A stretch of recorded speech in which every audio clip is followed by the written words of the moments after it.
તમારા મત અનુસાર ભગવાન શું છે? એ તમારી એક અંદરનો એક અવાજ છે.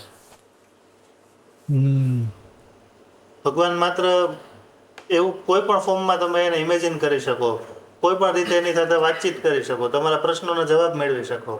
એ તમારી અંદરથી જ આવે છે. હું ઈશ્વરને એ રીતે જોઉં છું. શું ટોટલ રીતના બધી જ રીતના એને સરેન્ડર થઈ જઈએ તો ભગવાન મળી શકે ખરા?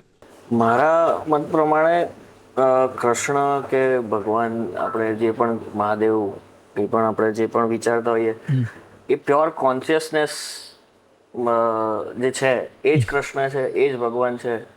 એટલે તમે જેટલા કોન્શિયસનેસ તરફ જેટલું જાઓ એટલે તમે ભગવાનની નજીક જાઓ. એટલે આવી રીતે કદાચ મારા મત પ્રમાણે તમને ભગવાન મળી શકે એમ. ને એ આપણી અંદર જ છે, તમારી કોન્શિયસનેસ તમારી અંદર છે. અને આપણે કહેવાય ને કે કંઈક કોઈ માણસ કંઈક ખોટું કરતો હોય તો એને સબકોન્શિયસલી તો ખબર જ હોય કે આ ખોટું છે એમ. પછી એના ગમે તે રીઝન હોય, એનાથી એ સેલ્ફ જસ્ટિફિકેશનની વાત થઈ જાય, પણ જે એને ખબર છે એ ભગવાન છે કે આ ખોટું છે એમ. મારા હિસાબે ભગવાનને મેળવવાની રીતો છે ને બધાની અલગ અલગ અને પર્સનલ હોય છે. હા. નરસિંહ મહેતાને પદ લખીને મળ્યા હતા, મીરાબાઈને ઝેર પીને મળ્યા હતા, અને એ રાવણને ખરાબ કર્મ કરીને ભગવાન મળ્યા હતા. વાહ. રાવણનું નક્કી કરેલું જ હતું કે ભગવાન એને મળવાના છે, તો એને એના ખરાબ કર્મોને લીધે મળે. એ વેમાં એનું લખેલું હતું. એટલે બધાની રીત અલગ અલગ છે. તો શું સંકટ સમયે જે આપને મદદ કરી જાય એ આપણા માટે ભગવાન હોઈ શકે ખરા, યા એના અંશ હોઈ શકે ખરા? મારે એક મને કિસ્સો છે કે પેલું ઇરફાન જે આપણા એક્ટર છે, એનો સન છે બાબિલ.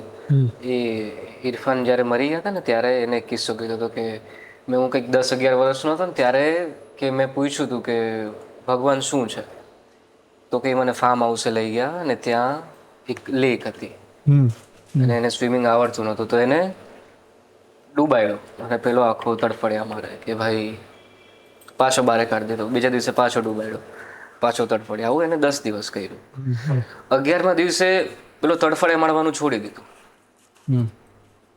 અને ફ્લોટ કરતો હતો કે બસ આ ભગવાન છે. કે ટ્રસ્ટ એ છે જ. તું ટ્રસ્ટ કરે કે તમે સરેન્ડર થઈ જાઓ ટોટલી. એટલે તમારે પછી કંઈ કરવાની જરૂર નથી. તમે સરેન્ડર થઈ જશો તો તમે ફ્લોટ કરશો.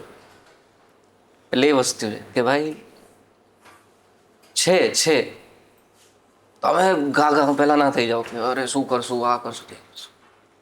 જે થવાનું હશે એ તમે તરફડિયા મારશો કે આમ, જે થવાનું છે થવાનું જ છે. પણ તમારી આ જે નર્વસ સિસ્ટમ કામ કરે ને તમારો ભગવાન, કારણ કે સતત દિમાગ ચાલુ હોય. દિવસમાં કદાચ એક વાર તો એવું થતું હશે ને કે આ એકદમ શૂન્ય થઈ ગયું. એ શૂન્ય જ્યારે થાય ને એ તમારો ભગવાન, કે અત્યારે કંઈ જ દિમાગમાં નથી. અને આમને બી સરસ કીધું કે જેમ કીધું કે જે બધા સારા કામ, સારા વિચારો છે એ મારો ભગવાન છે, પણ સારા વિચારો તમને આઈડેન્ટિફાઈ કરીને આપે છે ને એ બી તમારો ભગવાન છે. કે આને સારું કહેવાય હો ભાઈ, આને ખરાબ કહેવાય. જે એ આઈડેન્ટિફાઈ તમે કરી શકો છો ને એ તમારો ભગવાન. વાહ. બાકી વિચારો તો બહુ બધા છે. આના માટે જે સારું હશે એ મારા માટે ખરાબ હશે. ફિલ્મનો કયો એવો કિસ્સો કોઈ યાદ છે જે ક્યારેય નહીં ભૂલો? અમે જે રીતે પેલો આ જે સીનની વાત થાય છે ને ઝઘડાવાળા સીન, એ જે રીતે અમે ડીકોડ કર્યો તો બધા ભેગા મળીને, મારા માટે આઇકોનિક છે, મને યાદ રહી જાય. તમારી ફિલ્મનો પણ એક મેસેજ એવો પણ છે કે પ્રભુ કહે એમ કરો તો બધું જ થઈ જશે. તમારી આખી ફિલ્મમાં પણ એ જ રીતના તમે ચાલ્યા છે? એટલે ફિલ્મનો મેસેજ એવો છે કે તું કર્મ કર, હું બેઠો છું.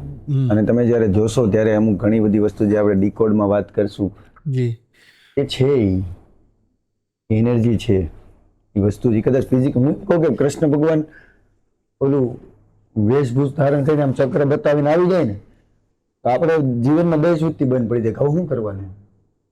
અમને કદાચ ભગવાન મળી જાય આમ કે આમ ગાંગા થઈ જાય કે પ્રદીપભાઈ બોલો ક્યાં લઈ જાઓ, તમને એમ થાય કે આ કઈ રીતનું છે, આ હવે મારે જીવન જીવવાનું હોય, મરી જવાનું હોય કે આ લઈ જાય કે શું કરવાનું છે? એ પોડકાસ્ટ એડિટ કરવાનું કે નથી કરવાનું? આ બધું પતી ગયું. પોષણ કટ કરવાનું એમ તમે ગાંડા થઈ જાઓ, તમે પણ જિંદગી ન જીવી શકો.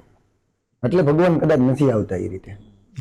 ને મારું પર્સનલ એવું બિલીવ છે કે તમે મારું પોડકાસ્ટ કર્યું ને તો તમે કૃષ્ણ આ ભાઈ મારો કેમેરો મને શૂટ કરે છે ને તે મારા કૃષ્ણ છે. આપને એવું હોય છે કે હું મારા માટે કરું. આ ફિલ્મ અમે બનાવી અમે અમારા માટે નો ડાઉટ અમને સંતોષ માટે અમારા માટે બનાવી, લોકો માટે બનેલી ફિલ્મ છે. અમને ખાલી રાખ્યા છે એના માટે કેટલા લોકો ઓલા થઈ જાય.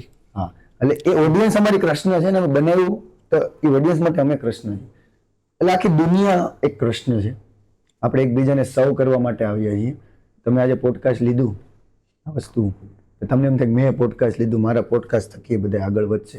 એની ભાવ હોવો જ જોઈએ. એ હું પણ જ આપણને આગળ વધારે છે, ખોટું નથી. પણ તમને નથી ખબર કે તમે જેમ કે તમારા પોડકાસ્ટથી કેટલા લોકોનું સારું થાય. એટલે ભાઈ મારા ફ્રેન્ડ હતા એને કીધું ખબર હું ઘરેથી સાંભળતો જાઉં. એ નથી ખબર તમને. તો ભગવાને એ તમને એટલે બનાવ્યા છે કે એનું હે ને 10 મિનિટ હારી જાય. તમને એમ થાય હું મારી હાટું કરું. ના, તમને રાખ્યા હે ઓલા હાટું નિમિત્ત બનાવ્યા છે આપણે બધા. તો આપણે બધા એકબીજા માટે કૃષ્ણ છીએ. પણ આ કેવું છે કે વાણી વિલાસ છે. અત્યારે આપણે વાત કરીએ કે હા ભાઈ તમે કૃષ્ણ, હા કૃષ્ણ.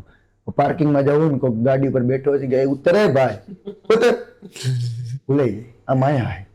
એટલે સતત આપણે કેતું રહેવું પડે કે ભાઈ શાંતિ શાંતિ શાંતિ. મારે ઘણી વાર એવું થઈ જાય હું કંઈક કહી દઉં પછી એમ ખબર ભાઈ શાંતિ.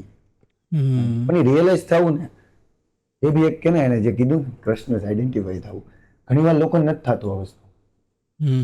હવે એનો વાક નથી. હવે કદાચ એને કદાચ એ રીતે રાખ્યા છે ભાઈ બાકી છે એની એ બી કદાચ એને અલગ રીતે એને લઈ જાય. એટલે એવું હોય કે આ ફિલ્મમાં બી એવું છે કે એની ટાઈમ આવશે તેને ખબર પડશે. મેં ખોટા નથી કે જયારે જેમ કે હું જ મારું કહું તો હું આ માણસ જ નહોતો. આવી બધી વાતો કરું આ કરું. મને કોઈ કઈ વાતો કરતો ને તો હલી જાય બંધ થઈ જાય ભાઈ ગીત લગાવ આવી બધી વાત ન કર.